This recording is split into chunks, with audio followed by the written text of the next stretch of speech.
네, 편집 없는 날선 토크의 진수 라이브 썰전 시간입니다. 사실상 조국 대전의 마지막 라운드로 점쳐졌던 대검찰청 국정감사가 이제 끝났습니다.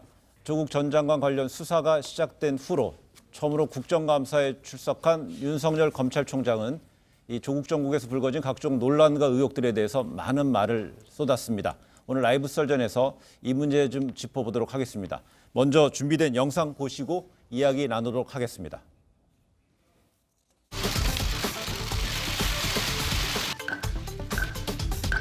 국민과 함께하는 검찰이 되도록 노력하겠습니다.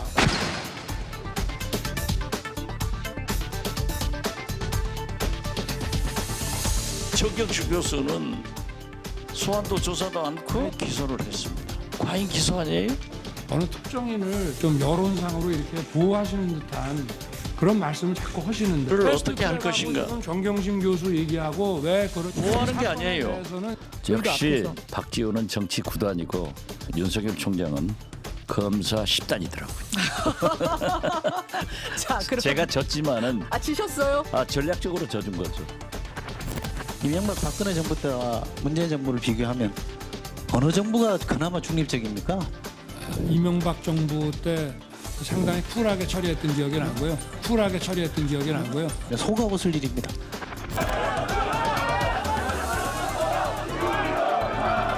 그 패스트트랙 그 사건의 법사위원장이건 법사위원들이시건 평등 원칙에 따라 수사하시겠다. 이 약속 제가 받아도 되죠? 그 저항은 정당 방위 내지는 정당 행위. 원인을 제공한 자가 누군데? 저 좀 합시다. 저 좀 질의할 시간을 좀 주실래요?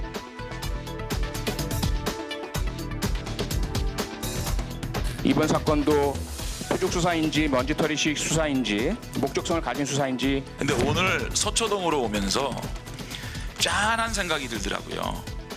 총장이 얼마나 힘들까.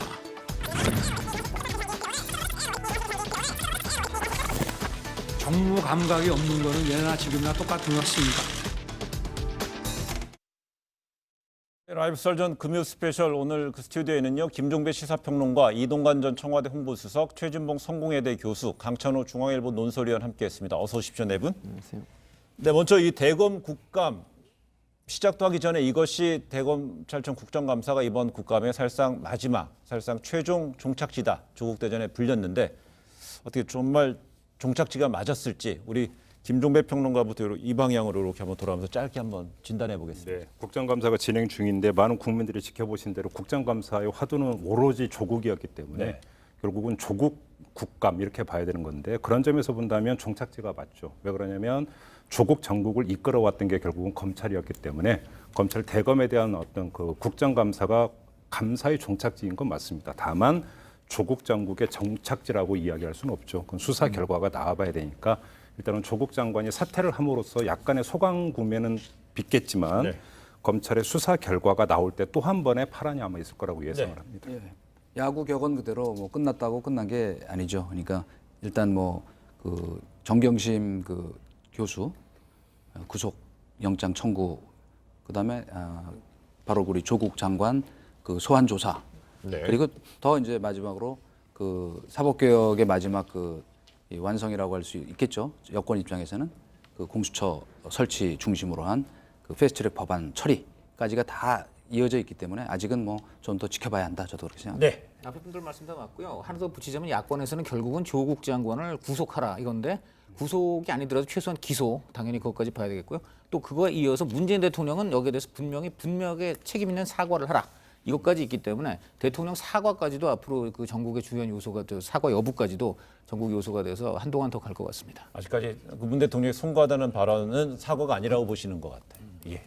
저는 그렇게 보지는 않고요. 예. 어쨌든 이제 국정감사라고 하는 것이 갖고 있는 기본적인 틀은 국민들이 볼 때 정부 행정기관이 제대로 일을 하고 있는지를 꼼꼼히 따져야 되는 것이잖아요. 근데 너무 조국 정국이 되다 보니까 다른 부분에서는 전혀 일을 못 하고 있는 부분이 있어요. 그래서 좀 그 조국 장관 관련된 여러 가지 얘기도 하는 건 뭐 할 수 있겠지만 너무 거기에 올인하다 보면 국민들이 알고 싶어하는 다른 국정 현안에 대해서 제대로 알 수 없는 상황이 되니까 이제는 좀 남은 시간이라도 그렇게 했으면 좋겠다는 개인적인 바람이 있습니다. 근데 윤석열 총장은 조 장관 가족, 조 전 장관 가족 일가에 대한 수사에 대해서 좌고 우면 않고 원칙대로 수사하겠다 이렇게 발언을 여러 차례 밝혔습니다. 이건 어떤 의미로 좀 봐야 될까요? 저는 문 대통령 말씀 그대로 우리 윤석열 총장이 실천하고 있다고 봅니다. 지난 7월에 문 대통령이 바로 윤 총장을 임명할 때 권력 휘둘리지 말고 그다음에 그 눈치 보지 말고 사람에 충성하지 말고 그런 자세로 쭉 공정하게 처리해 왔는데 앞으로도 계속 그래달라. 그리고 청와대든 집권 여당이든 정부든 권력형 비리에 있으면 엄중하게 임하라. 이걸 그대로 해왔기 때문에 그대로죠. 대통령 말씀 그대로 눈치 보지 않고 좌고우면하지 않겠다. 이거 같습니다. 네, 저도 동의해요. 윤석열 총장의 발언 중에 이런 대목이 있어요. 수사를 제대로 하지 못할까 하는 걱정을 하시는 게 아닌가 싶은데 걱정하지 마시라. 수사가 제대로 되지 못할까라고 걱정하는 분들이 누구였습니까? 야권이었죠. 수사 압박을 해서 수사가 제대로 되겠느냐라고 야권에서 참 목소리 높였는데 이거에 대해서도 윤석열 총장은 분명히 선을 그었습니다. 걱정 안 하셔도 되니까 그냥 내버려 두세요라고 어떤 그 발언을 했던 정도 방점을 찍어서 좀 읽어야 될 것 같습니다. 예. 네, 그 어제 오후 그 국정감사 질의에서는 저희 그 직접 뉴스온 스튜디오를 찾아서 현장의 생생한 이야기를 전해줬던 박지원 대한신당 의원과 윤 총장 간의 신경전이 오가기도 했는데 영상 짧게 준비했습니다. 과잉 기소 아니에요? 조금 지나면은 다 모든 게 공개될 상황이 아니 공개되더라도 지금 현재 지금 저희가 법무부를 말씀을 통해서 드리면은 저희들이 받은 네. 공소장에는 그렇게 돼 있지 않습니까? 그게 과잉인지 아닌지를 저희가 설명하려고 하면은 수사 내용을 말씀을 드려야 되는데 수사 상황은 지금 말씀을 드릴 수 없어요. 왜 정경심 교수는 소환도 조사도 않고 아니, 지금 의원님 지금 저 국정감사라는 공개적인 자리에서 어느 특정인을 무슨 이 좀 여론상으로 이렇게 보호하시는 듯한 그런 말씀을 자꾸 하시는데 보호하는 게 이 사건에 아니에요. 대해서는 저는 저희가 패스트트랙에 말씀을 드리기가 패스트트랙에 의원들을 어떻게 할 패스트트랙하고 것인가? 지금 정경심 교수 얘기하고 왜 그런 결부가 되는지 잘 이해를 못하겠습니다. 근데 윤석열 총장 박지원 의원을 향해서 의원님 하면서 뭐 언성을 좀 높이는 상황이었는데 윤 총장 왜 이런 반응을 보였을지 좀 뭐 어떻게 봐야 될까요? 글쎄 아마 좀 무슨 정치적인 의도를 갖고 좀 말하자면 이제 옹호하려고 하는 게 아니냐 하는 그런 불쾌감을 느꼈던 것 같아요. 네. 근데 딱 그 어제 그 장면에서 저도 이 생각 났던 그 또 다른 그 앞에 네. 그 장면이 우리 청문회 때 우리 박지원 그 의원께서 그 자기 핸드폰에 와 있는 표창장 가지고 조국 당시 후보에게 직접 가서 이거 맞냐고 확인하는 네. 대목이 있었는데 그거에 대해서 아직도 규명이 안 됐어요. 왜 규명이 안 됐냐? 그 칼라 사진으로 전송되었다는 표창장은 현재 검찰도 안 갖고 있고 어느 곳에도 없거든요. 그러니까 자꾸 그 생각이 나니까 역시 그래도 이렇게 공적인 자리, 국정감사 이런 데서는 그래도 약간 객관적이고 어떤 그 중립적인 입장에서 하는 게 좋지 않을까 하는 저도 좀 아쉬움이 있었습니다. 예. 근데 박지원 의원은 윤 총장은 검사 집단, 내가 전략적으로 졌다 이런 식으로 오늘 한 라디오 방송에서 말했습니다. 이게 져줬다는 겁니까? 맥락이 뭐라고 봐야 될까요? 그러니까 그 뜻풀이는 전략적으로 졌다는 져줬다라는 뜻이죠. 근데 저도 그 당시에 영상을 잠깐 봤는데 져준 것 같지는 않고요. 예. 그러니까 순간적으로 어떤 당황한 어떤 기색이 얼굴에 그대로 드러났기 때문에 진 거죠? 예, 져줬다라고 좀 보기는 좀 힘든 것 같고요. 예. 다만 그 좀 하나 끌어냈던 그 가외 소득이 있는 것 같은 게 네. 패스트트랙 수사를 결부시키지 말라라고 또 이제 언성을 높였기 때문에 여기에 대해서도 결국은 원칙대로 가겠다라고 하는 것들을 다시 한번 천명을 한 것으로 결국은 대국민 메시지가 전달이 된 거기 때문에 이런 점에서는 박지원 의원 입장에서도 가외 소득이 있다고도 평가를 할 수가 있을 것 같습니다. 아무튼 불의의 일격을 당한 건 맞는 것 같다 이렇게 말씀드려야 될 것 같습니다.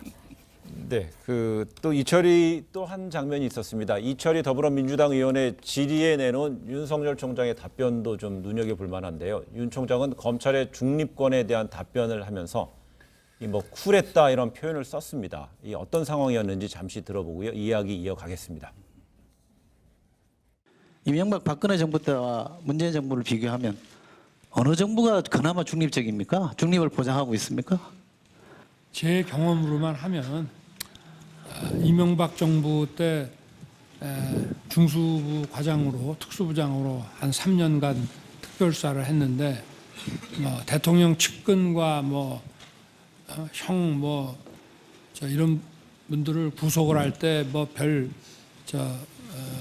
관여가 없었던 것으로 상당히 쿨하게 처리했던 기억이 나고요.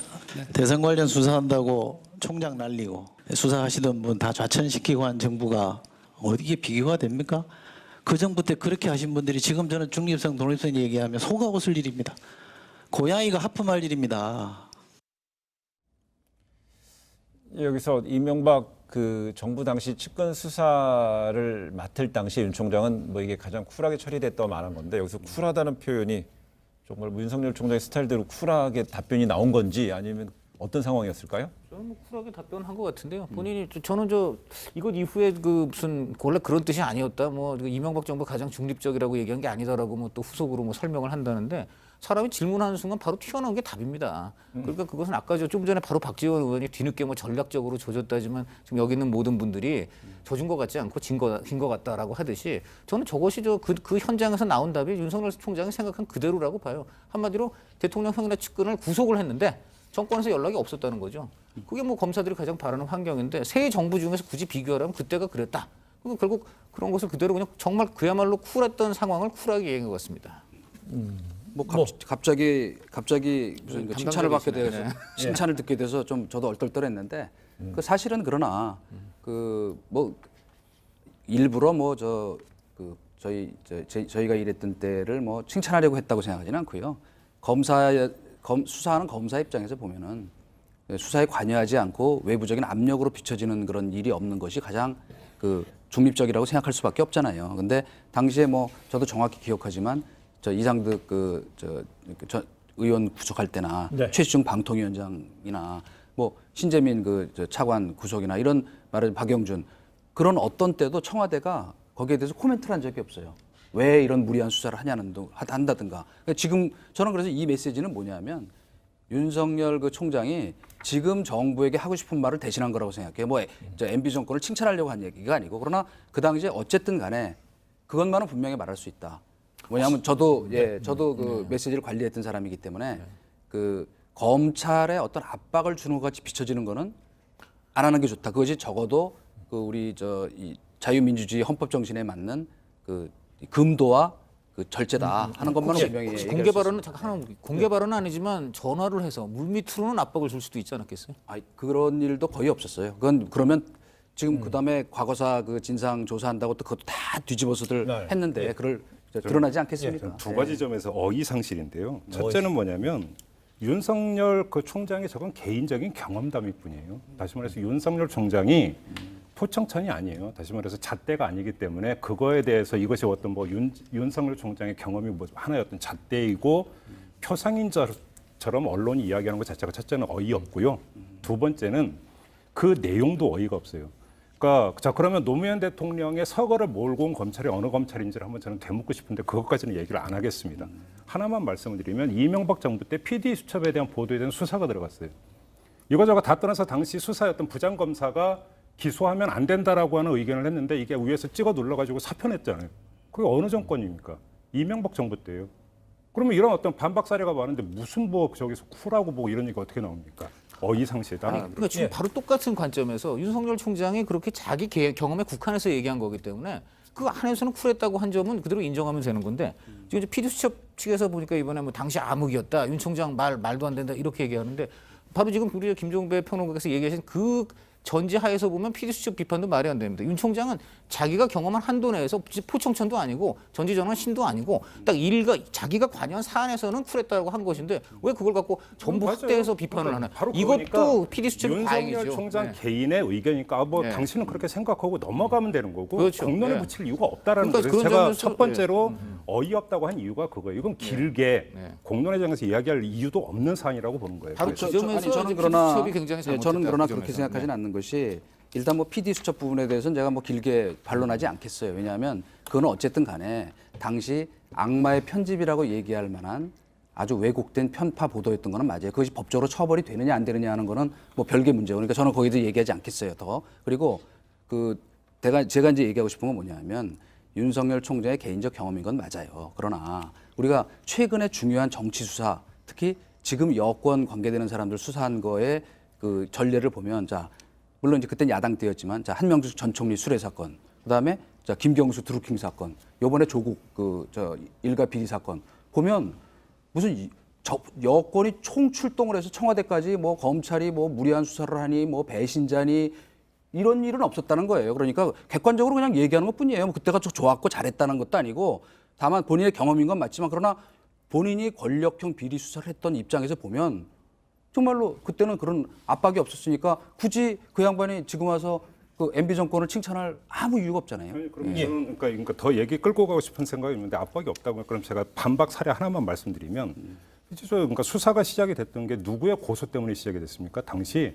장관의 고소 때문에 시작이 됐어요. 그럼 그걸 도대체 어떻게 설명할 거예요? 여기서 끊겠습니다. 알겠습니다. 네. 그럼 그렇게 되면 이 관련되는 PD 수첩 얘기가 나왔는데요. 당시에 2011년에 9월 대법원에 무죄를 이제 최종적으로 판결을 내렸습니다. 네. 그렇다면 이게 악마의 그 이전 수석은 뭐 악마의 편집이라는 사실은 이렇게 이제 전제를 다셨는데 네. 최 교수 어떻습니까? 그러니까 피디수첩 사건 같은 경우에는 내용에 있어서 일부 문제가 있다고 법원은 인정을 했어요. 그러나 그럼에도 불구하고 이렇게 뭐 이렇게 해임을 한다거나 아니면 처벌한 건 잘못됐다고 해서 대법원까지 가서 최종적으로 무죄 판결을 받았습니다. 그리고 그 당시에 체포될 당시만 해도 한 여성 PD 같은 경우 임신 중이었어요.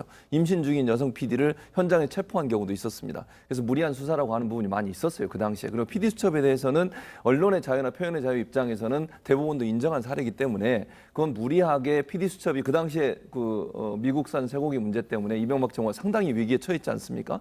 그 상황에서 위기를 모면하기 위해서 어쨌든 압박하는 수단을 활용했다고 하는 것이 대법원의 판단이라고 볼 수 있다. 그런 상황에서 본다고 하면 이명박 정부가 그럼 과연 쿨하게 검찰에서 활동하는 거 이런 부분이 그렇게 됐다 그렇게 보기는 어렵다고 봅니다. 이 부분에 알겠습니다. 예, 제가 간단히 그래도 저 당시에 그 당사자 중에 한 명이기 때문에 혹시 또 오해하시면 안 될 것 같아서 간단히 그 제가 명을 한다면은 물론 이제 장관이 고소한 건 맞아요. 그러나 어쨌건 그 당시에 그 이후에도 광우병 때문에 미국에서 발병 사례가 없어요. 그리고 심지어 아주 어렵게 얘기할 거 없고 광우병이라고 하는 것은 어쨌건 과학적으로 로또에 당첨돼서 길에 가다 벼락 맞을 확률이라고까지 얘기할 정도로 그 객관적으로 과학적으로도 입증되기 어려웠던 일을 마치 그것이 무슨 굉장히 그때 뭐 다운 증후군까지 그러니까 사실은 광우병이 아닌데 다른 영상을 집어넣어서 판 건 맞거든요. 그러니까 그것이 표현의 자유에 해당되느냐 안 하느냐 하는 것은 별개로 하더라도 지금 말하자면 태양광 그 문제 있는 그 보도 불방하도록 압력과 태양광까지 여기까지는 아니 그러니까 저희는 그런 문제가 압력을 많이 가지 벌어지기 않았다는 때문에 안 말씀입니다. 하고요. 법적 대응을 했을 평론가 뿐이지. 아까 좀 더 이상 언급 안 한다고 그랬으니까 왜냐하면 지금 이명박 정부 때 어떤 일이 있었는지 지금 우리가 얘기됐던 뭐 이런 거 말고도 수많은 사례가 있습니다. 민간인 불법 사찰에 대한 어떤 검찰 수사가 어떻게 전개됐는지부터 했고 수많은 사례가 있는데 굳이 말씀 안 알겠습니다. 드리겠습니다. 네. 지금 저희가 이 이야기를 이어간 거는요. 윤석열 총장이 그 어제 국감에서 제 경험으로만 하면이라는 앞에를 달고 이야기를 한 건데요. 이 관련해서 오늘 검찰은 윤 총장의 발언이 그 이명박 정부의 검찰 그 중립성이 가장 잘 보장됐다는 취지가 아니었다면서 이 현 정부에 대해서 얘기를 하려고 했다. 그런데 현 정부에 대해 얘기하려고 했던 내용은 그 일체 뭐 수사 중에 지시라든지 개입은 안 난다라는 걸 설명하려고 했다. 이렇게 얘기를 했습니다. 이 이 해명에 대해서 좀 이야기를 좀 이어가 볼까요? 윤 총장 입장에서는 아마 이제 답변할 수 있는 시간이 제한되다 보니 그걸 말 못했다고 하면서 지금 얘기를 한 거거든요. 네. 결국은.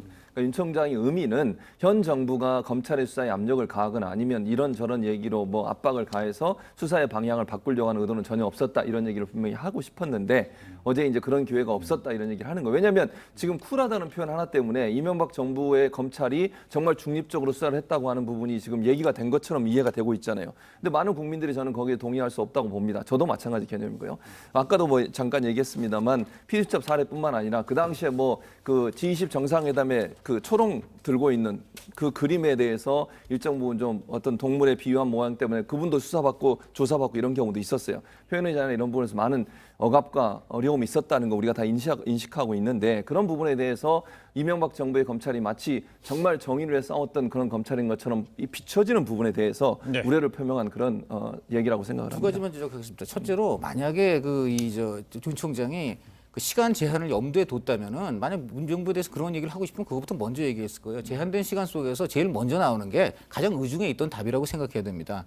둘째로는 좀 전에 수사 관련해서 그 청와대는 지금 개입이 없다는 것을 설명하려고 했다라고 하는데 제가 볼 땐 많이 했어요. 당장 저는 검찰이 지난번에 저 정경심 그 교수 초반 사건 때 청와대가 직접 뭐라고 얘기를 하니까 바로 검찰이 30분도 안 돼 갖고서는 수사에 영향을 미치는 아주 안 좋은 것이라고까지 이렇게까지 충돌했습니다. 과거 정부에서는 이렇게 검찰과 청와대가 대놓고 충돌한 걸 본 적이 없습니다. 그 자체로 검찰 입장에서 보면 청와대가 아주 구체적인 사건에 대해서 구체적으로 막 참견을 한 거잖아요. 그러니까 그 부분에 대해서 과연 저게 문정명 총장의 진심인지 아니면 검찰 법무부가 검찰이 사후에 저렇게 틀어 막으려고 한 것인지 알 수 없습니다. 더 말씀 안 드리는데 짧게 하나만 더 말씀드릴게요. 제가 하나만 반문할게. 강찬호 위원의 일방적인 주관적인 해석, 그러니까 윤 총장의 어떤 진심에 대해서 강찬호 위원의 그냥 주관적인 해석이 객관적입니까? 대검이 오늘 공개적으로 보도자료를 통해서 밝힌 게 객관적입니까? 저는 반문하고 더 이상 얘기 안 할게요. 저도 제가 왜 제 해석이 주관적이라고 규정을 하시는지 알 수가 없습니다. 제가는 볼 때 객관적인 사실을 얘기했어요. 뭐냐면은 분명히 청와대가 대놓고 수사에 대해서 뭐라고 얘기를 했고 그 검찰이 굉장히 이례적으로 거기에 대해서 직접 이거 주관적인 해석이란 건 주관적인 원래 해석은 윤 뭔가요? 총장이 처음에 한 말이 진심일 것이다는 그걸 갖고 하는 얘기예요. 그거는 아니, 그러니까 좀 강찬호 위원은 그냥 주관적인 해석일 여기서 뿐이에요. 지금 다 그거는. 이 위에 각자의 의견을 물어보고 해석을 되게 하는 것들이 아닙니까? 그리고 거기에 대해서 지금 좀 전에 저는 우리 김평론님께서 얘기하실 때도 많은 주관이 들어갑니다. 근데 그걸 주관적이라고 하지 않습니다. 나름대로 충분히 식견을 가지시고 예, 알겠습니다. 얘기를 하기 때문에 알겠습니다. 일방적이라고도 하지 않아요. 네. 이 정도로 이제 하겠고요. 그래서 이제 윤 총장 얘기를 하고 있기 때문에요. 한번 그 조국 장관 전 장관 가족 수사에 대해서 좀 한 가지만 짚어보고 다음 주제 넘어갈까 합니다. 그 윤 총장은 수사가 시작한 지 한 50일 정도가 지났는데 이렇다 할 성과가 없다는 일부 의원들의 지적에 대해서 이 수사 결과가 없는 것은 아니다라고 말을 했습니다. 그렇다면 이 조국 그 일가족 수사의 마지막 장은 결국 조국 장관 당사자에 대한 어떤 직접 수사, 그게 더 나아가서 좀 구체적으로 말한다면 기소까지 될 것인가에 대해서 한번 짧게 좀 진단을 해보고요. 주제 넘어가 보도록 하겠습니다. 뭐 조국 장관 관련해서는 아직까지 혐의가 나온 게 없는 걸로 보여요. 왜냐하면 어제 무슨 질문이 있었냐면 조국 장관이 피의자냐 이걸 계속 집중적으로 물어봤어요. 윤 총장에게. 윤 총장이 뭐라고 하느냐. 피고발인 신분이다 이렇게 얘기했습니다. 피의자라고 하면 사실은 혐의가 어느 정도 있다고 해 수사를 착수한 상태에 있는 분을 피의자라고 얘기하는데 윤 총장이 그 말을 자꾸 이제 명확하게 아직까지 그렇게 피의자로 얘기하기보다는 피고발인 신분입니다. 더 조사를 해봐야 됩니다. 그렇게 얘기한 걸 보면 조국 장관이 아직까지 검찰에서 특별한 혐의가 나와서 그 혐의를 잡고 수사를 하고 있는 피의자 신분 아니고 피고발인. 그러니까 자유한국당이나 자유한국당 의원들이 고발을 했잖아요. 그 고발의 대상자인 피고발인 신분으로 지금 수사가 되고 있는 것으로 보입니다. 예. 조국 전 장관에 대해서 수사를 하겠죠. 그러니까 검찰이 수사에 착수한 이유가 조국 전 장관의 부인 때문에 수사를 시작을 했겠습니까? 그럼 누가 보더라도 조국 전 장관 때문에 수사를 했는데 조국 전 장관에 대해서 수사를 않고 끝난다라고 한다면 이건 그 파장이 엄청나다고 봐야 되겠죠. 그러니까 유시민 이사장이 했던 이른바 가족 인질극이라는 비유가 사실은 이렇게 되어버리면 이게 성립이 되는 이야기가 되어버려요. 그렇기 때문에 그러니까 검찰의 수사의 맨 마지막은 조국 전 장관에 대한 그러니까 수사가 될 거라고 생각을 해요. 다만 그것이 어떤 결과를 빚을 것이냐, 기소로까지 갈 것인가, 혐의를 입증해서 기소를 할 것인가 말 것인가의 문제는 지금 누구도 모르는 거죠. 네. 그러니까 윤석열 총장도 우리는 단단히 틀어막고 있다. 수사 내용에 대해서 어제 이렇게 이야기를 했기 때문에 몰라요. 네. 기다리는 거 외에는 지금 현재로서 방법이 이제 없습니다. 다만 저희가 하나 지적할 수 있는 거는 이 차배연대 전 집행위원장이 최근에도 이거는 권력형 비리다라는 걸 거듭 얘기했고, 그다음에 부패감시센터에서 처음에는 65억이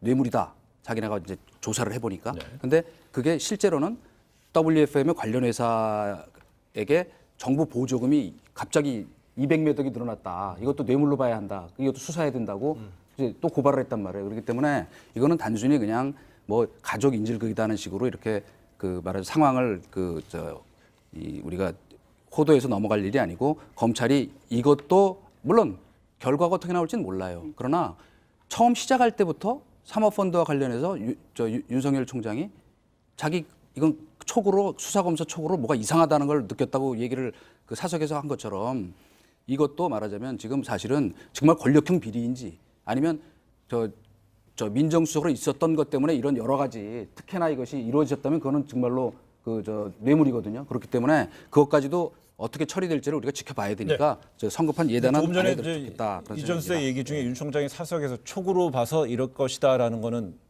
확인이 된 거 아니지 않아요? 확인이 된 건 아니에요. 그렇죠. 저는 확인했어요. 그러니까 개인적인 이야기예요. 예, 그걸 예, 이제 예. 사실관계를 좀 들은 짚어보고요. 사람한테 직접 들었기 때문에. 알겠습니다. 그렇게 정리하고요. 전에도 방송에서 한번 얘기를 제가 했는데. 그렇죠. 오늘 예. 다시 한번 이제 짚어보는 것이고요.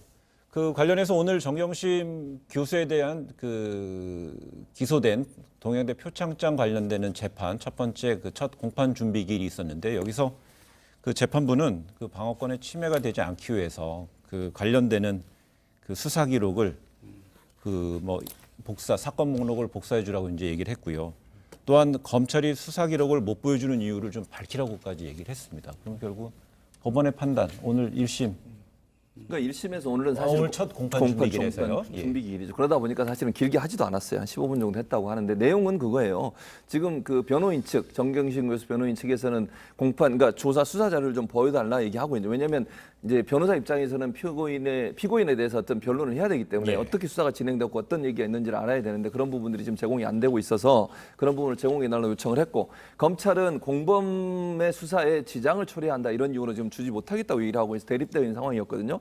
그래서 변호인단이 재판부에 요청을 했어요. 이걸 재판부가 그럼 판단해달라. 그래서 오늘 재판부가 얘기한 건 이겁니다. 왜 검찰이 이걸 못 주는지 명확하고 분명하게 밝혀라. 물론 검찰이 대부분 아까 말씀드린 것처럼 공범 수사에 문제가 있다고 해서 얘기를 했는데 그게 구체적인 증거를 가지고서 왜 그런지를 밝히지 않으면 이건 제출해야 되는 거다. 즉 줘야 된다 복사해서라고 지금 얘기를 했기 때문에 다음 아마 재판에서 이 문제가 검찰이 어느 정도의 어떤 자기들의 주장을 합당화시킬 수 있는 그런 근거를 제시할지 두고 봐야 될 것 뭐 같습니다. 조만간 정리가 될 게 오늘 거기서 이제 다음 재판 기일을 다음 달 15일로 정하지 않았습니까? 만약에 다음 달 15일에도 이 문제가 쟁점이 된다면 그때까지 검찰은 수사 기록을 안 보여준다는 이야기가 되고 안 보여준다는 논리는 수사가 계속되고 있다는 이야기가 되겠는데 지금으로도 또 한 달 동안 수사가 계속되고 있다? 이건 좀 아니지 않습니까? 네. 사실은 이 공판 준비 기일 얘기가 나올 때 처음부터 제가 말씀을 드렸지만 이건 매우 실무적이고 어떻게 보면 그 기술적인 거예요. 그렇기 때문에 사실은 재판부가 합리적으로 결정했다고 봅니다. 왜냐 이런 말하자면 정리 왜 안 보여주는지 입장을 알려달라는 것. 그다음에 또 그 허용되는 범위 안에서는 그 증거 그 목록이랑 다 줘라 하는 게 그냥 그런 걸 하기 위해서 하는 거예요. 그리고 또 날짜 정하고 그러나 처음부터 이거를 그러니까 우리 연기해달라고 하는 것이 안 받아들여졌다는 건 뭐냐면 법원에 볼 때도 그 사유 자체라는 게 그렇게 대단한 것이 아니다. 왜? 지금 아마도 15일 전까지는 저희가 짐작컨대는 4달 추가 기소가 이루어지고 나머지 부분에 대해서도 뭐 하여튼 영장도 청구할 가능성이 높다고 보여지고 그러면 이제 말하자면 이제 통합이 되거든요. 재판이 그렇게 되면 제가 자동으로 다 해결이 됩니다. 네. 거기에 동의하고 다만 한 가지 환기하고 싶은 게 그 정경심 교수 측에서 그래서 그 기일을 연기해달라고 했을 때 나왔던 게 시간 끌기 전략 아니냐 이런 식으로 얘기를 했는데 그게 아니고 지극히 실무적인 문제에서 뭐 의견서를 내라고 했는데 봐야 의견서를 내는 건데 안 보여주고 있으니까 문제다라고 지적을 했는데 그걸 오늘 재판부가 뭐 확인을 해준 거다 이 점만 좀 확인하겠습니다. 네, 알겠습니다. 조국 전 장관의 사퇴 후에 본격적으로 불붙을 검찰개혁 공방에서 여야가 가장 큰 이견을 보이고 있는 부분은 바로 고위공직자범죄수사처 공수처 설치 부분이죠. 이 윤 총장 입장은 어떤지 들어보고 이야기 이어가겠습니다. 지금 보십시오. 공수처장 대통령이 마음대로 뽑을 수 있어요. 뭐 인사추천위원회 지금 이 구조로 보면요. 문재인의 홍익검찰 탄생이에요. 괴물입니다. 지금 민주당이 주장하는 공수처 안에는 처장, 차장, 검사, 수사관 모두 대통령이 임명하게 해놨어요. 똑같이. 7명 중에서 6명이 찬성을 해야지만 추천을 할 수가 있어요. 어떻게 대통령이 마음대로 합니까? 공수처와 검찰이 상호 견제를 통해서 중대범죄에 관한 수사를 적정하게 할 수 있다는 판단에서 저희들이 20년 동안 야당일 때든 여당일 때든 일관되게 주장해온 겁니다. 어떤 부패 대응 역량이 강화된다면은 새로운 부패 그 대처 기구의 설치에 대해서 반대하지 않는다는 그런 입장을 가지고 있습니다. 네, 윤 총장은 공수처 설치에 찬성 의사를 우선 표하면서 상호 견제 장치의 강화도 함께 언급했습니다. 또 국회가 이 공수처장과 검사 선임 등의 인사 문제를 통제하면 문제 없을 것이라고 했습니다. 그래서 결국 이 공수처 설치 문제에 대해서 국회에다 좀 공을 넘긴 게 아니냐라는 뭐 지적도 나오는 것 같아요. 넘겼는데 네. 일단 두 가지를 말씀드리고 싶은 게 아까 그 박지원 의원이 전략적으로 졌다고 했는데 김도읍 의원은 얼떨결에 졌다. 왜 그러냐면 공수처 반대 절대 안 된다라고 하는 게 자유한국당의 입장이고 이걸 확인받고 싶었는데 필요하다가 아니라 더 필요하다. 금융수사청도 필요하고 마약수사청도 필요하다고 했으니까 네. 얼떨결에졌다. 일단 요 점 하나 확인하고 싶고요. 근데 윤석열 그 총장이 자신은 정무감각이 없다고 했는데 제가 볼 때는 정무감각이 없는 게 전혀 아닌 게 여기서 섞었어요. 뭐를 섞었냐면 그러면 공수처 설치를 하는데 그럼 어떻게 할 것인가 해서 인준을 걸어버렸습니다. 미국 같은 경우는 하면서 상원에서 인준을 건다는 걸 걸어버림으로써 최소한 지금 권은희안 그러니까 그 공수처장의 국회 임명 동의를 받도록 해야 된다는 게 권한이 아닌데 여기다가 힘을 확 실어버린 거죠. 그러니까 공수처 설치가 대세라고 한다면 어떻게 해야 될 것인가에서 입장을 밝힌 거라고 봐야 돼요. 예. 상당히 정무 감각이 있다고 봐야 저는 되는 굉장히 거죠. 동감하는데 이거 한마디로 요거 딱 하나입니다. 상원 인준 받아야 된다. 주요 수사 소추 부서의 장은 아주 힘이 센 부서의 장은 상원의 인준을 다 받아야 한다라고 되어 있습니다. 쉽게 말하면 대통령 또는 여당 그런 쪽으로 해가지고서는 짬짬이로 절대 못하게 하고 예. 한마디로 지금 이 정부 들어서 지금 그 국회 인준 동의 없이 청문회 채택 보고서 채택 없이 지금 그 뭐 장관이 된 사람들 얼마나 많습니까? 바로 그러한 사례를 공수처장은 절대 되면 안 된다라는 걸 확실하게 검찰총장은 저는 못 근데 박았다. 이 발언에서 저는 여기에 토를 달고 찬반은 얘기하고 싶은 생각이 없어요. 그런데 그 다만 이거는 하나는 있는 것 같아요. 만약에 그 윤석열 총장이 이야기대로 공수처장이 국회에서 임명 동의 절차를 밟아야 된다면 검찰총장은 어떻게 해야 됩니까? 그러면 그것도 지금 그건 또 다른 문제죠. 아니 왜 문제 제기를 하네요. 아니, 그러니까 전 문제 제기를 하는 거예요. 저는 여기서 입장을 밝히질 않고 윤석열 총장의 논리대로 된다라고 한다면 사실은 막강한 권한을 가지고 있고 이 권한이 남용이 되는 어떤 그러니까 주역이 처장이 될 수 있기 때문에 임명 동의가 필요하다면 당연히 검찰총장도 임명 동의 대상이 되는 게 논리적으로 맞거든요. 네. 저는 여기에 대해서 추가적으로 국회의원들이 언제 기회가 되면 윤석열 총장에 저는 입장을 물어봐야 된다고 생각합니다. 근데 공수처에 설치를 하면서 공수처가 왜 설치된 이후에 건강하게 유지되려면 검찰과의 상호 견제라고 그러는데 여기서 검찰의 최고 수장은 검찰총장이고 또 공수처장은 또 이제 공수처의 최고 수장이기 때문에 공수처장은 국회 청문회만 거치고 바로 대통령이 하는 것이 아니고 국회 임명 동의까지 거쳐야 되는데 검찰총장은 현재 그건 아니니까는요. 맞는 참 지적인 문제 것 같아요. 제기는 왜냐하면 바로 예. 윤석열 총장 본인부터가 당장 그 지난번 국회에서 굉장히 험난하게 통과를 했지 않습니까? 그러니까 그때도 뭐 결국 야당 의원들은 엄청 반발을 했는데 결국은 그냥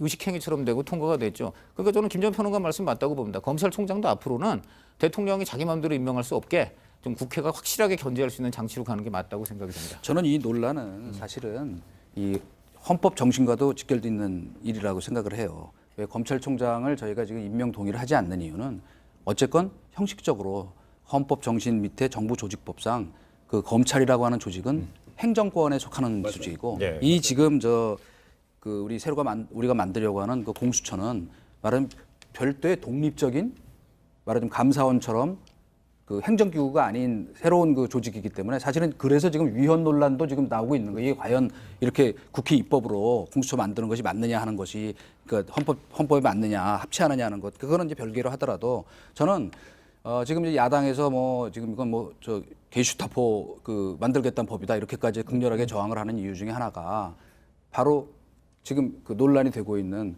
검찰에 대한 그 통제를 누가 하느냐 하는 것인데 지금 이 백혜련 그러니까 우리 그 한국당 민주당 쪽 안은 아무래도 대통령의 통제가 좀 더 강력하게 작동할 수 있는 구조니까 그거를 말하자면 좀 더 권은희 쪽으로 가면은 낫겠다는 것이고 거기에다가 더해서 지금 이제 우리 그 윤석열 총장의 답변은 그 사실은 그 마약 그다음에 금융 이런 특별한 조사의 어떤 그 특수 부서를 만들어야 한다는 것도 그렇고 사실은 매우 선진적 안을 내놓은 거기 때문에 저는 그 우문현답을 했다. 질문보다 오히려 더 수준 높은 답변을 했다. 이런 생각이 강론으로 임명 동의를 받아야 되느냐 말아야 되느냐는 문제는 실무적으로 좀 그 조율이 될 부분이라고 생각하고 여기서 이제 그 얘기까지 너무 깊숙이 들어가는 논란을 치더라도 윤석열 총장의 어제 이 관련 답변은 상당 부분이 경청할 게 있어요. 첫째는 부패 수사에 대한 총량은 늘면 늘수록 좋다라고 하는 어떤 취지, 큰 방향. 반대할 국민이 누가 있습니까? 오히려 박수를 치겠죠. 그다음에 지금 범죄가 좀 더 전문화되고 하니까 그러니까 그 전문적으로 수사하는 파트도 따로 떼어내야 된다는 것도 사실은 미국의 경우를 갖고 이야기를 하는데 그것도 사실은 경청에서 한번 대안을 모색할 부분도 있다. 일단 이 점을 확인하고 이게 만약에 공감대라고 한다면 지금 자유한국당에서 공수처 절대 반대라고 하는 것이 과연 얼마나 국민적 설득력을 갖고 있는 것인지를 한번 자유한국당에서 좀 그러니까 스스로 한번 되돌아봤으면 좋겠다. 이 말씀을 좀 드리고 싶습니다. 네, 그렇다면은요. 좀 전에 그 황교안 대표는 공수처가 게슈타포가 될 것이다. 뭐 나치 시대 때 이름까지도 이제 거명을 했는데요, 끌어왔는데 나경원 원내대표 역시 오늘은 뭐 좌파의 버피아가 될 거라 이렇게 얘기했습니다. 그렇다면 한국당은 그러면 더불어민주당안은 전혀 받을 것 같지 않고요. 바른미래당의 권은희안도 안 받을 거라면 한국당에서 받을 수 있는 거 안 받겠다는 건지요? 애초에 뭐 황교안 대표는 21대 국회에서 하자고 그랬으니까요. 그러니까 공수처 자체를 만들지 말자는 거예요. 자유한국당 그러니까 의견은. 그런데 그렇게 하는 것이 국민들의 동의를 얻을 수 있을지는 저는 의문이라는 생각이 듭니다. 왜냐하면 검찰이 지금까지 여러 가지 논란이 많이 있었잖아요. 그전 정권에서도 그렇고, 그리고 검찰이 제대로 본인들의 어떤 제 식구 감싸기라는 비판을 면치 못하는 여러 가지 일도 있었고, 그런 부분에 있어서 검찰의 비리나 이런 부분을 제대로 파헤칠 수 있을까? 심지어는 지금 이문정 검사가 고소해놓은 안도 전혀 수사가 안 되고 있다고 이문정 검사는 지금 반발하고 있는 상황 아니겠습니까?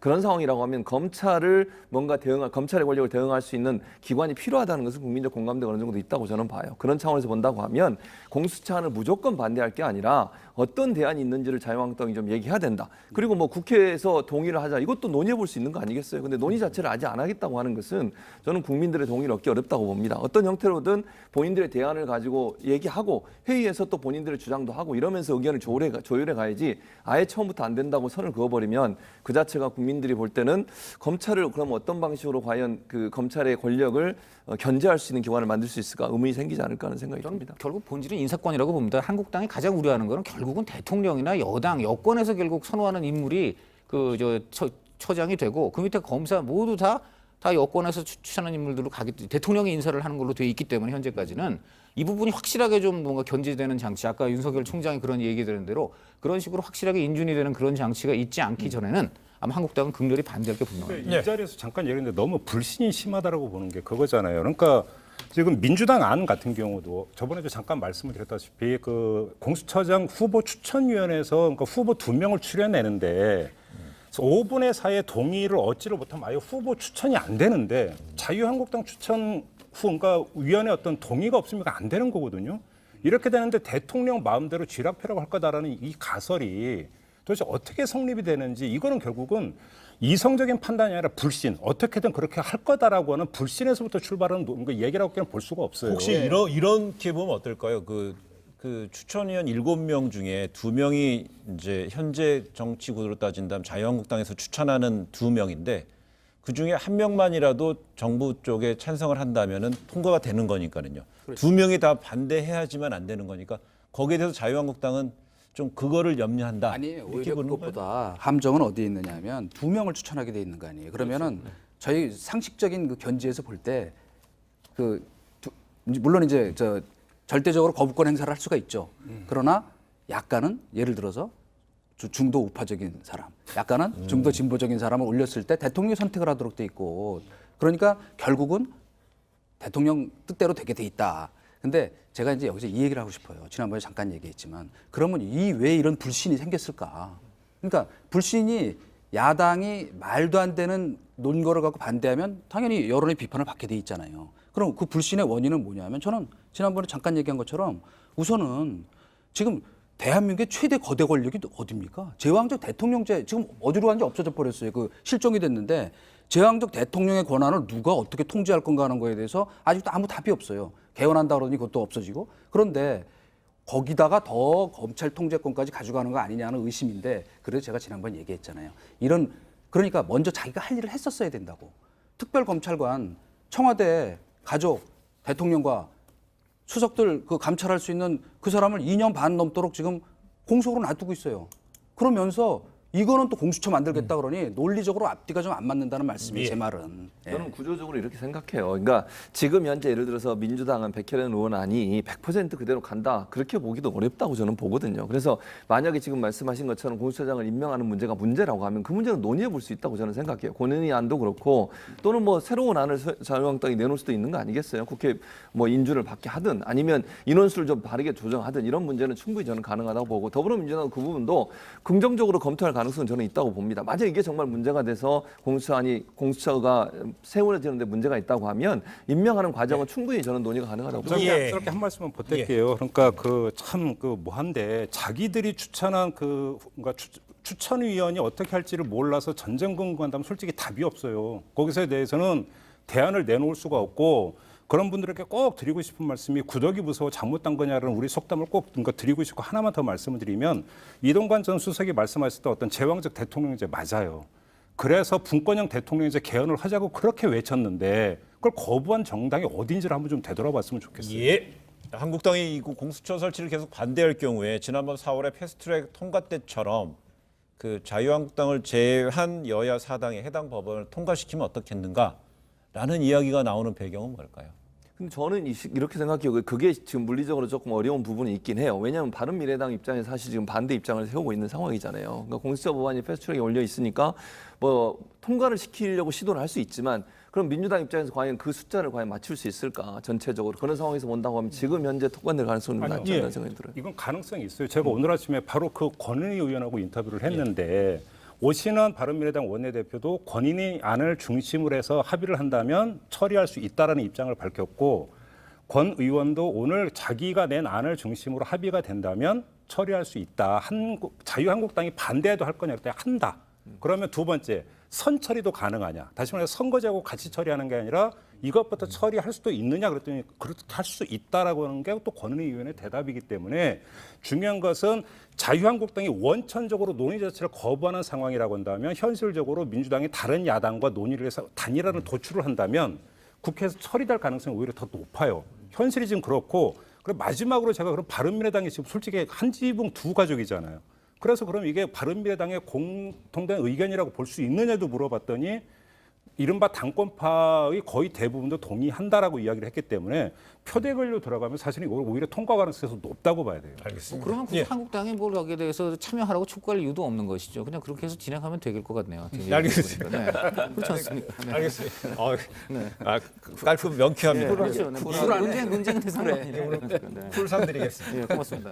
근데 오늘 공수처 설치에 이렇게 반대하는 자유한국당의 또 다른 고민이 패스트트랙이지요. 그래서 오늘 검찰이 오늘 오전에 해당 사건과 관련해서 국회 방송을 압수수색했는데요.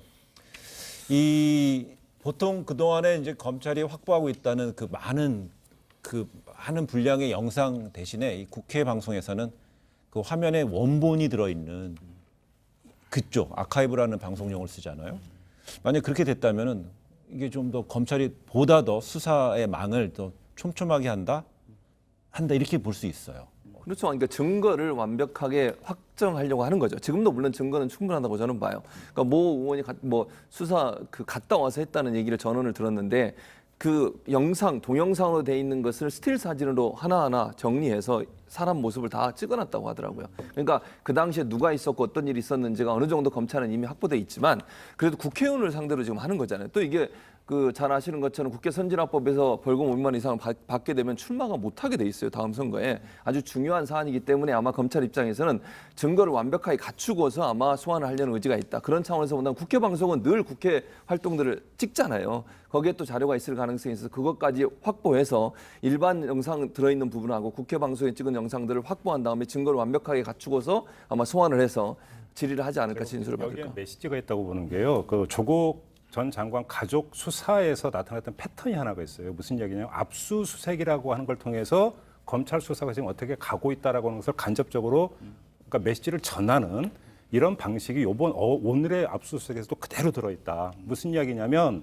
경찰이 이거를 수사를 하다가 남부지검이 우리한테 넘기라고 한 게 8월 말인 걸로 제가 알고 있어요. 그러니까 그러면 벌써 몇 달이 지났습니까? 그런데 경찰이 지금까지 확보해서 스틸 사진으로 그러니까 전환한 게 어느 정도의 어떤 양이 되고 어느 정도로까지 화질이 좋은가를 몰라서 지금 압수수색에 들어갔겠습니까? 그렇게 볼 수는 없는 거고요. 어제 국정감사장에서 바로 패스트트랙에 대한 어떤 이 수사에 대한 어떤 그러니까 질의가 계속 있었고 바로 오늘 들어갔다고 한다면 이건 계속 강도를 높여서 가겠다라고 하는 메시지를 간접적으로 전한 액션이라고 보는 게 지금 맞지 않을까 이렇게 생각합니다. 윤 총장 정부 감각이 나쁘지 않은 거예요? 그런 것 저는 그것보다도 윤 총장과 지금 검찰이 우리 대통령으로부터 굉장히 피의자 인권을 굉장히 중시하라. 그리고 어떤 피의자가 모멸감 이런 거 받지 말게 하고 포토라인 세우는 일 없어야 되고 수사 상황 같은 거 흘리지 말고 피의 사실 공표 말라고 했는데 이번 자유한국당이나 야당을 상대로 하는 이 수사에서도 과연 그렇게 잘 할지 이것은 굉장히 주목되는 그런 저는 대목이라고 봅니다. 야당만 상대 지금 그 고소당한 민주당 의원도 40명이에요. 물론입니다. 다만 근데 오늘 보니까 지금 한국당 관련해서 좀 장점이 된 그런 수색으로 지금 검찰이 만약에 흘린 것은 아닌가. 그럼 한국당 쪽에서 아니 왜 갑자기 우리 쪽에 불리한 내용을 더 이렇게 막 흘리느냐 이런 반발은 충분히 정말 가능하지 않겠나. 박지원 의원 얘기하신 것처럼 그 10단이 맞는 것 같다는 생각이 들기도 하는데 어쨌건 본인이 얘기한 그 한마디 이 구절에 다 들어있는 것 같으네요. 좌고우면하지 않고 원칙과 절차에 따라 수사하겠다. 패스트트랙은 당연히 그렇게 또 할 것으로 예상이 됐었고 그래 가겠죠. 또 가야 되고 가야 되죠. 네, 저희 어제 그 이슈 토크에 출연했던 그 박지원 의원, 그러니까 정치 10단 얘기가 또 이제 시작된 게 어제 박지원 의원하고 얘기한 게 검찰 구단하고 뭐 정치 구단 얘기가 나왔었는데 어제 그 박지원 의원이 저희 자리에 출연해서도 역시 또 그 조 전 장관 후임으로 전해철 민주당 의원을 재차 3차 거론했거든요. 근데 오늘 그 분위기가 또 전해철 의원 얘기가 나오고 있고요. 그렇다면 이제 법무부 장관 하나만 뭐 개각하는 뭐 원포인트 소폭도 아니고 뭐 중폭 얘기도 아니고요. 원포인트 얘기가 나오는 것 같아요. 그 좀 강천호 의원 요새 관련돼 취재한 게 있지 않았어요? 법무부 장관 관련해서는 저는 그 부분은 제가 좀 불민해가지고 많이 터치를 못했습니다. 다만 한 가지는 분명한 것 같습니다. 하여간 이 장관 임명 놓고서 너무 그동안 싸웠기 때문에 너무 지금 청와대가 굉장히 노이로제 걸려 있는 건 좀 확실한 것 같고 그리고 하여간 지금 뭐 여타 장관도 지금 사실 개각 필요가 굉장히 많고 무엇보다 지금 총선 나갈 분들이 있지 않습니까? 이분들 지금 해야 되는데 좀 못하고 있는 것도 다 그것과 연관이 있는 것 같습니다. 하여간 저는 저로서는 하여간 대통령께서 이 장관 임명 같은 걸 놓고 할 때 좀 더 야당하고도 더 많이 좀 소통을 하고 물론 본인 인사권이니까 존중돼야 되겠지만은 좀 더 하여간 그 야당하고 좀 이런 부분이 대화가 됐으면 하는데 물론 이제 야당도 또 지금 너무 각을 세우니까 그런 측면이 있습니다만 좀 그랬으면 좋겠습니다. 그러지 않으면 저는 굉장히 앞으로도 이 장관 개각에서 끝없는 소모적인 그 어떤 논쟁과 지연이 있지 않을까 우려가 됩니다. 예. 그 조 전 장관이 이제 사퇴를 이번 주 월요일에 지난 월요일에 전격 사퇴를 하면서 그 이제 포스트 조국 정국이라는 새로운 이제 용어가 등장했는데요. 내일 광화문 집회는 예정대로 열기를 했고요. 또 서초동 집회, 그동안 이어졌던 서초동 집회는 서초동과 여의도 국회 앞에서 이렇게 나뉘어 열릴 예정인데요. 이 세 곳에서 열릴 그 집회 각각 어떤 목소리가 나올지도 이제 뭐 우리 참여하시는 분들도 좀 궁금할 것 같고요. 네. 앞으로 전국을 진단하는 또 바로미터가 될 수 있을 것 같고요. 풍향기가 될 수 있을 것 같고요. 일단 광화문에서는 아마도 이제 조국 장관 사퇴 이후에도 결국은 또 이제 책임론을 갖고 나올 가능성이 있어요. 대통령 사과이나 이런 얘기 할 거고요. 또 이제 관련돼서 뭐 민주당이나 아니면 내각에 있는 분들도 사과해야 된다 이런 얘기 계속 하겠죠. 결국 조국 전 장관 관련된 이슈가 지속되길 바라는 의미가 있을 것이고 광화문에서 그런 얘기 할 것이고요. 이제 사법개혁 관련해서는 이제 시민연대가 일반 국회 앞에 모여서 국회가 사법개혁 빨리 완수해라 이런 주장을 할 것 같고요. 그래서 결국 조국 장관 사퇴 이후에도 자유한국당 입장에서는 가능한 한 이슈가 계속하길 바라는 그런 주장을 할 것이고 민주당에서는 이제는 사법개혁 시기가 됐다라고 민주당이 아니죠. 시민단체에서는 그런 주장을 강하게 하는 그런 집회로 갈 가능성이 있습니다. 정리하면 광화문에서는 조국 ING고 여의도에서는 포스트 조국이고 딱 이렇게 정리를 하면 될 것 같습니다. 그런데 한국당 주말 도심 집회에 과연 10월 3일이나 10월 9일에 몰렸던 인파만큼 나오겠느냐 이건 좀 솔직히 의문이고 왜냐하면 사실 조국 낙마로 인해서 그 어떻게 정부 여당이 큰 체면 손실을 봤음에도 지금 한국당이 아주 획기적으로 지지율이 오르질 않고 있고 또 중도층은 비호감도가 66% 어느 조사에 따르면 66%까지 나오고 있어요. 이런 것은 무슨 얘기냐면 조국 장관 임명한 건 싫지만은 그렇다고 좀 자유한국당의 대안이 전혀 아니다. 이런 게 굉장히 강한데 그동안은 자유한국당이 낀 집회이긴 하지만 조국 퇴진이라는 대의 때문에 이제 중도 시민들이 모였는데 내일은 이제 조국 퇴진이 일단 이제 이루어졌기 때문에 순수한 자유한국당이 주최한 집회만으로는 저는 굉장히 그 인파만큼 모이지 못할 것으로 보고 저는 역설적으로 한국당이 내일 그 본인이 정말 시험 치러 봐가지고 야 우리 점수가 여전히 낮구나 이렇게 생각해서 뼈를 깎는 개혁에 반드시 오히려 역설적으로 내일 집회해야 됩니다. 그래갖고 실체를 봤으면 해요. 네. 그냥 한마디로 정리하면 큰 불 지나가고 큰 산불 지나가고 난 뒤에 지금 잔불 정리하는 거거든요. 그렇죠. 근데 서로 장군몽곤하지 말고 제가 엊그제 얘기했잖아요. 사실은 이쪽 그 검찰 개혁 압박하는 거 관두면 저쪽도 못합니다. 그러니까 누가 먼저든 빨리 자신 있는 사람들이 그만뒀으면 좋겠어요. 예. 그럼 동력이 떨어질 최근에 거고. 보면요. 조국 정국 더하기 포스트 조국 정국 더하기 문재인 대통령의 경제 민생 행보를 좀 볼 수 있는데 이게 이제 국내적 요인이라면요. 국외적 요인을 하나 좀 짚어보고 넘어가겠습니다. 남북미가 교착 상태고요. 한일 경제 충돌 4개월에 접어들고 있습니다. 오는 20일 이낙연 총리가 일왕 즉위식에 참석하고 아베 총리를 잠시 만나게 되면 여기서 친서를 들고 갈 텐데 그 이후에 한일 정상회담까지 간다면 이번 어떤 충돌 국면에서 터닝 포인트다. 아니면 분수령이다. 이렇게 보는 거 어떻게 봐야 될까요? 저는 조금 회의적입니다. 왜냐하면 본질이 있거든요. 본질은 뭐냐면 사실은 결국은 65년 한일 협정입니다. 청구권 문제 같은 거. 이것에 대해서 한국하고 일본 정상의 생각이 워낙 달라요. 뭐 저는 잘잘못 따지자는 게 아니라 다르다는 거예요. 그러니까 당연히 이제 일본 쪽은 그때 맺은 협정을 그대로 인정해야 되고 지금 한국 사법부의 재판 같은 것은 어떤 한국 내에서 그냥 알아서 해결해 달라는 그런 입장을 전혀 버리지 않고 있고 또 문 대통령 입장은 또 거기에 대해서 반대까지는 아니더라도 적어도 이 한국 사법부의 판단을 일본은 정확히 존중을 해야 된다. 그 청구권 협정이 무효라는 얘기는 아니지만은 어쨌든 그런 거기 때문에 굉장히 차이가 있어서 저는 이 본질적인 부분에서 양측의 견해를 어느 정도 좁히지 않고서는 저는 회담이 열리기도 어렵고 열린다 한들 의미가 없다. 나머지 분들 20초씩 한번. 예, 해결은 어렵고 다만 이제 분위기를 다시 잡아가는 시작이라고 봐야죠. 오늘이 18일이니까 아마 그 주한 외국 공관 불러갖고 하는 게 오늘일 거예요. 여기서 문재인 대통령이 주한 일본 대사에게 뭐 따뜻한 말 한마디 하는가 이걸 봐야 되고 친서에 뭐 구체적으로 뭐 이걸 하자 이런 얘기는 당길 가능성은 없다고 보는데 다만 뭐 일왕 측이 축하하고 하면서 다시 분위기 잡는 이제 시작이다. 일단 성격은 이렇게 규정을 해야 될 것 같습니다. 예, 저도 동의하고요. 그러니까 10분 만난다고 하잖아요. 10분, 20분 정도 만날 텐데 거기서 뭐 큰 진전을 이루기는 없다 하더라도 우리나라와 총리와의 어떤 관계 개선, 그 개선의 어떤 출발점이 된다는 점에서 중요하다 이렇게 생각합니다. 예, 뭐 분위기는 좀 호전이 되겠으나 그 우리 아까 강 의원 얘기한 것처럼 근본적 해결을 위해서는 그 출발점에 문제가 있기 때문에 정상회담도 사실은 협의는 할 것으로 보이지만 진짜 이루어지려면 왜 정상끼리 만나는 그 의미가 있는가 하거든요. 만나면 해결이 된단 말이에요. 그래서 그거는 아직은 좀 더 지켜봐야 된다 이렇게 생각합니다. 예, 섣부른 예단을 하면 안 될 것 같습니다. 네.